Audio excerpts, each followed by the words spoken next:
Un saludo desde el área de Derecho Financiero y Tributario de la UNED. Soy Pedro Herrera, catedrático de la asignatura, y en este mini vídeo voy a explicarles algunos supuestos, además de los que hemos visto en el vídeo anterior, en los que la ley considera que no hay ni ganancia ni pérdida patrimonial. El primero de ellos se refiere a la conocida como plusvalía del muerto. Se trata de los incrementos o pérdidas de valor que se ponen de manifiesto como consecuencia de transmisiones lucrativas por la muerte del contribuyente. El contribuyente había adquirido un inmueble, ese inmueble ha aumentado mucho de valor, y se transmite a sus herederos como consecuencia del fallecimiento. Por supuesto que los herederos tendrán que declarar el impuesto sobre sucesiones, pero además deben presentar la declaración del impuesto sobre la renta correspondiente al difunto. La pregunta es, ¿esa ganancia de patrimonio que se ha puesto de manifiesto como consecuencia del fallecimiento debe incluirse en la declaración del impuesto sobre la renta? Pues bien, la ley nos dice que no, haya habido una ganancia o una pérdida, no va a someterse a tributación.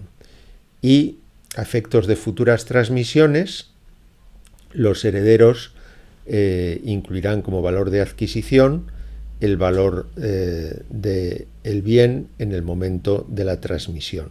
O sea que la plusvalía que se ha generado de la transmisión mortis causa, me refiero, ¿no? Si el contribuyente adquirió el inmueble por 100.000 euros, en el momento en que fallece su valor es de 300.000 euros y así lo declaran el heredero en el impuesto sobre sucesiones y posteriormente lo vende por el mismo importe de 300.000 euros, como el valor de adquisición serán los 300.000, ahí no llegará a tributar nunca la ganancia patrimonial. Veamos ahora el supuesto de donaciones de empresas familiares que estén exentas en el impuesto sobre el patrimonio, con unos requisitos: que el donante tenga más de 65 años y abandone la dirección de la empresa, así como su retribución. Bueno, lo que se trata es de fomentar que en una empresa familiar el dueño de la empresa, que ya tiene una cierta edad, pues abandone la dirección en favor de otros, por ejemplo, de sus hijos, que son más jóvenes. Pues bien, en este caso la pregunta es, ¿y al realizar esa donación a sus hijos va a tener que tributar por la ganancia de patrimonio que se pone de manifiesto como consecuencia de la transmisión? Y la ley nos dice no, en este caso se va a entender que no hay ni ganancia ni pérdida de patrimonio. Otro supuesto se refiere a las compensaciones o adjudicaciones impuestas legalmente en el régimen económico de separación de bienes por causa distinta de la pensión compensatoria. Uno de los supuestos en el que están previstas esas compensaciones por causa distinta de la pensión compensatoria está en el caso de que uno de los cónyuges se haya dedicado de manera exclusiva, sin realizar otra actividad remunerada, al trabajo doméstico, al trabajo en el hogar. En ese caso, el otro cónyuge tiene que pagarle una compensación. Pues bien, si se adjudicaran bienes, en este caso no daría lugar a una ganancia ni a una pérdida patrimonial. Por último, tenemos las aportaciones a patrimonios protegidos constituidos a favor de personas con discapacidad. Se trata de supuestos en los que esta figura del patrimonio protegido permite, por ejemplo, que los padres que tienen un hijo discapacitado aporten bienes a ese patrimonio que se va a dedicar exclusivamente al cuidado de su hijo.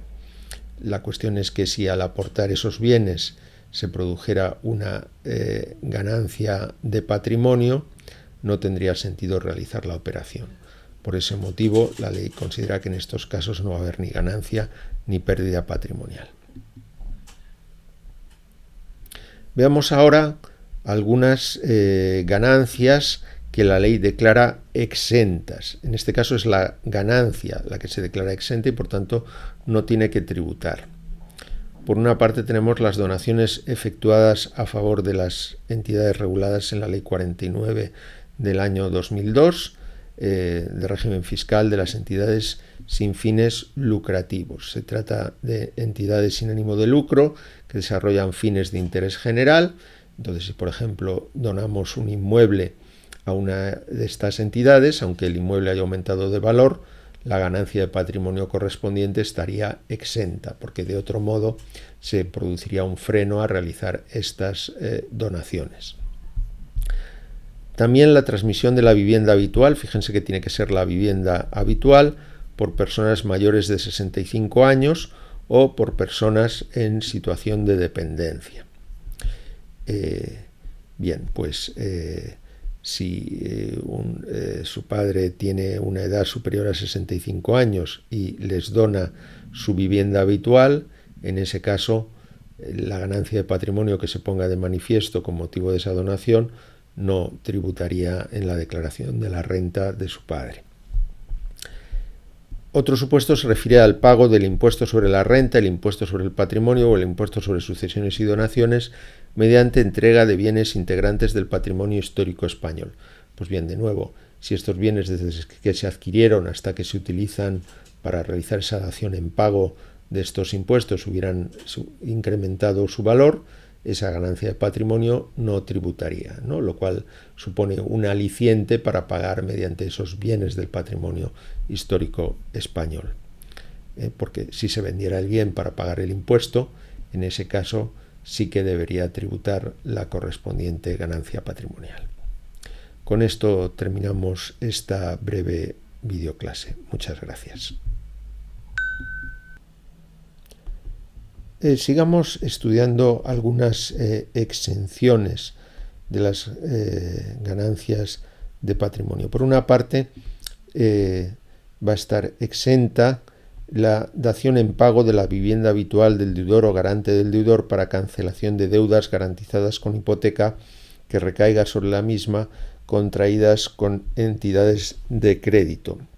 Esta exención se introdujo con motivo de la crisis inmobiliaria. Imagínense que han adquirido una vivienda, tienen que hacer frente a la hipoteca, no tienen ingresos suficientes y lo que hacen para cancelar su deuda con la entidad de crédito es esa dación en pago de la vivienda. Bueno, si la vivienda ha aumentado de valor, tendrían que pagar además en el impuesto sobre la renta por la ganancia de patrimonio, lo cual parece muy injusto, puesto que se van a quedar en realidad sin la vivienda. Pues en este caso se establece esta exención. Hay también una exención del 50% de las ganancias patrimoniales que se pongan de manifiesto con ocasión de la transmisión de inmuebles urbanos, prevista en la disposición adicional 37ª de la ley, pero no nos vamos a detener en ella, simplemente dejo constancia de su existencia. Bien, y además tenemos unas ganancias excluidas de gravamen por reinversión. Se trata de las ganancias derivadas de la transmisión de la vivienda habitual del contribuyente, siempre que el importe se reinvierta en la adquisición de una nueva vivienda habitual en un plazo de 2 años anteriores o posteriores a la transmisión. Lo que se está fomentando es la reinversión de la totalidad de las ganancias de patrimonio derivadas de la venta de la vivienda habitual en una nueva vivienda habitual. Es importante que la nueva vivienda habitual se adquiera durante los 2 años anteriores o posteriores a la transmisión, porque si no es así, en ese caso la Administración regularizará el importe de nuestra deuda tributaria. Bueno, de hecho deberíamos hacerlo nosotros, y si no lo hacemos lo va a hacer la Administración tributaria a través de los correspondientes procedimientos de comprobación. También se da esa exención por reinversión en la transmisión de acciones de empresas de nueva o reciente creación, siempre que el importe se reinvierta en otras similares, y también en la transmisión de elementos patrimoniales. Aquí fíjense que no tiene que ser la vivienda habitual necesariamente, puede ser cualquier elemento patrimonial, por contribuyentes mayores de 65 años, siempre que el importe total se destine en el plazo de 6 meses a constituir una renta vitalicia asegurada. Y el importe máximo que se puede destinar disfrutando de la exención es de 240.000 euros. Con esto terminamos esta videoclase, y en la siguiente analizaremos algunas cantidades que no se consideran pérdidas patrimoniales.